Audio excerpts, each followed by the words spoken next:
ప్రయత్నం ప్రయత్నం ప్రయత్నం. జీవితంలో ప్రయత్నం అన్న పదం లేకుండా జీవితమే లేదు. జీవితంలో ప్రయత్నించడం అనేది లేకుండా గెలుపును ఆశిస్తున్నావు అంటే అది నీ అత్యాశే అవుతుంది.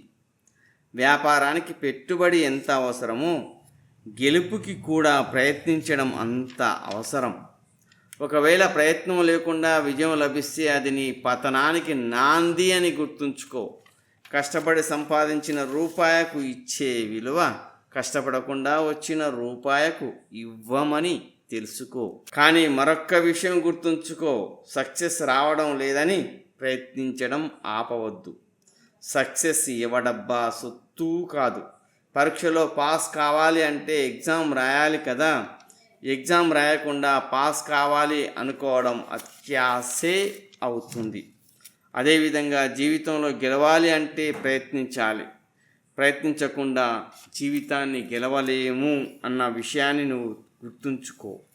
నీకు వారసత్వ సంపద లేకపోవచ్చు, నీవు డబ్బున్న వాడివి కాకపోవచ్చు, కానీ నువ్వు అనే వాడివి ఒకడివి ఉన్నావు కదా, అది చాలు నీకు. నీ సత్తా ఏమిటో నీకు తెలుసు కదా. నీ సమర్థతతో ఒక్కసారి ప్రయత్నించి చూడు. ఓడిపోతే అనుభవంతో మరలా ప్రయత్నించు. ఓటమి లేని వాడికి అనుభవం రాదు, అనుభవం లేని వాడికి జ్ఞానము రాదు. గెలిచినప్పుడు గెలుపును స్వీకరించు, ఓడినప్పుడు పాఠాన్ని గ్రహించు.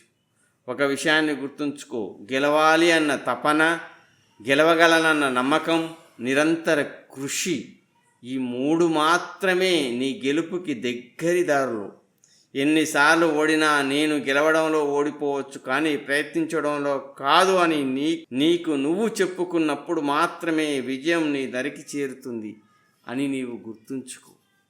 సదా ఎల్లవేళలా ప్రయత్నించు, ప్రయత్నిస్తూనే ఉండు. జీవితంలో ఏదో ఒక సందర్భంలో ఖచ్చితంగా నీవు అత్యద్భుతమైనటువంటి విజయాన్ని అందుకుంటావు. ఇది సత్యం. సర్వే జనా సుఖినో భవంతు. ఓం శాంతి శాంతి శాంతి.